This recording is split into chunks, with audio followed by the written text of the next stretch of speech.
As someone who has gone from charging $300 to over $5,000 in my agency, I think it's safe to say that I know a thing or two about what it takes to actually go from being a social media manager to owning an agency. Now, if you're looking to level up your business, then today's video is for you and it's going to get juicy. So stay all the way till the end if you're looking to take your business to the next level. Hey, my name is Mil and I own a multi-six-figure social media agency, and I now help social media managers do the same. If you're new here, make sure to grab my free roadmap to becoming a six-figure social media manager that I will drop right below. Now let's dive in. So the first thing you need to go from a social media manager to a social media agency is an elevated client experience. Now, what do we really mean by a client experience, right? Your client experience is everything a client or potential client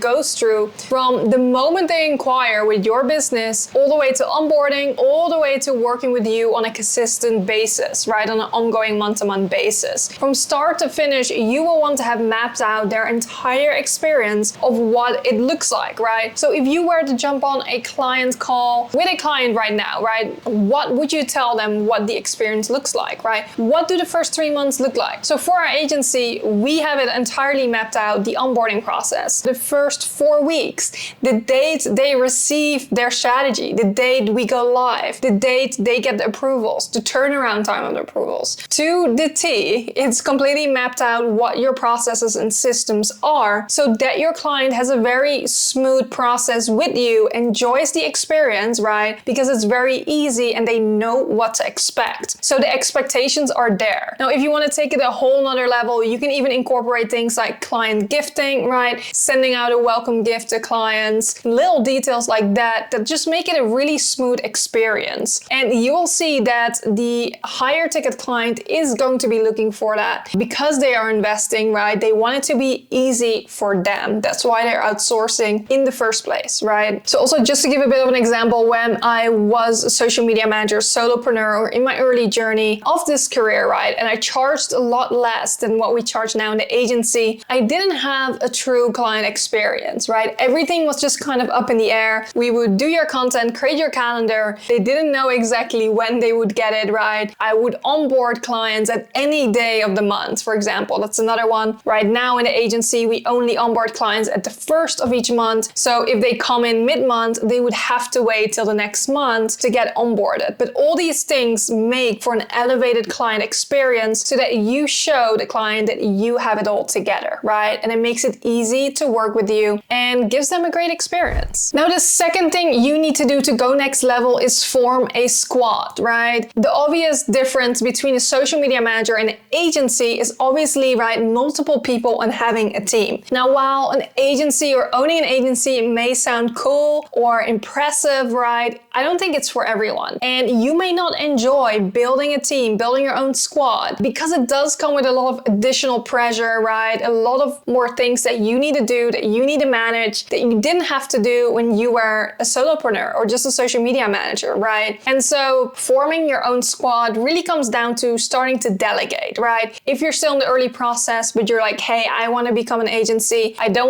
want it to be just me, it all starts with delegating. Now, the first hire you will want to make that I didn't make when I was a social media manager is a virtual assistant. So that's the very first hire you want to make because they can take on anything that you don't have to do yourself. All the administrative work that you're currently spending time on, sending invoices, collecting payments, scheduling meetings, right? Scheduling posts perhaps on social media. And so all these things you don't have to necessarily do, and you can hire a virtual assistant that does those things for you so that you can focus on lead generating, bringing in more revenue and clients, right? Maybe you're still doing strategy or content creation, but that way you don't have to do every single thing yourself, right? Now that you're an agency owner, you need to learn to delegate. And I think this is one of the things that's very nerve-wracking for all of us in the beginning. I know for myself, it was very nerve-wracking in the beginning to let go of control, especially if this is a business you build yourself, right? But it really comes down to forming your own squad and hiring from there on out. So once you've hired a virtual assistant, you can look into getting an additional social media manager to help you and for you to train. Or perhaps you're getting a designer to make your life easier, right? right? It is different for every agency, I would say, depending on the services you offer and depending how big you want your team to be and things like that. But you kind of have to figure that out for yourself on what works for you. But again, it comes down to having a team versus doing it all by yourself, where you're the one wearing all the hats. Now, the third thing you need to go next level is a mindset shift. So I already talked a little bit about,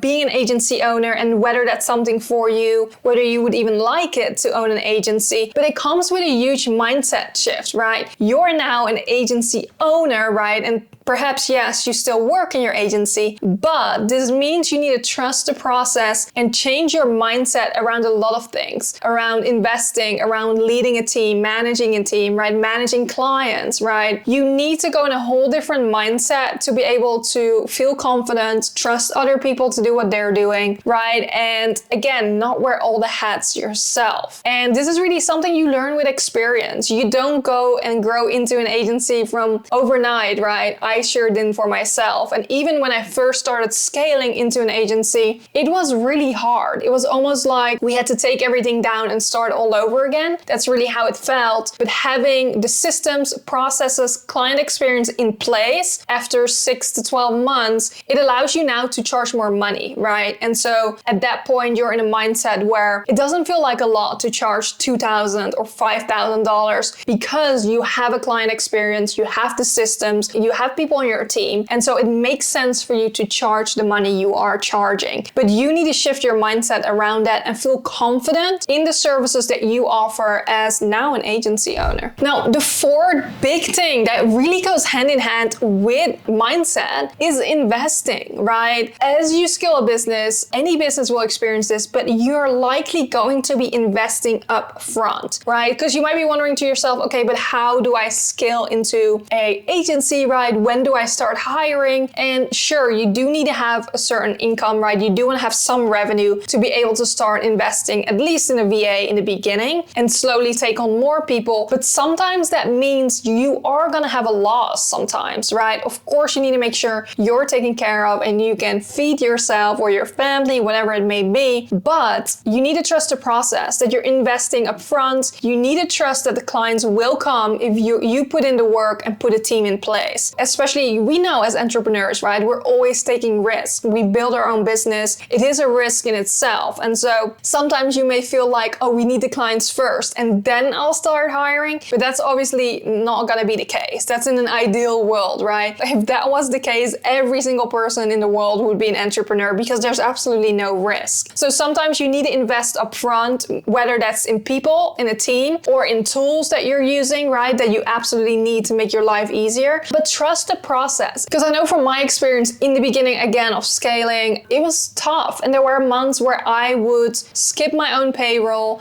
we would break even, the profit margin wasn't where I needed it to be, right? But it's all, again, testing, experiencing, and learning, and finding what works for you. Just like I said, with, hiring a squad, hiring your team. And as you are more and more experienced and really just have a stab at all of these things and take action, you will learn as you go. And so I don't want you to feel too intimidated by the process either, but really having a go at it in the first place will get you to the next step. Now, that wraps up my video on how you can elevate from a social media manager to an agency owner. Now, if you want to know what it's even like, to charge $5,000 for a strategy or a client, what that includes, I have a video on that and a ton of other free trainings that will help you get to the next level with your skills as you implement all of these things to grow into an agency. Now, if you found this helpful, make sure you comment below so that I know I need to create more videos like this for you. And make sure you subscribe. That way I can continue to grow my channel and provide free trainings just for you. I'll see you next week.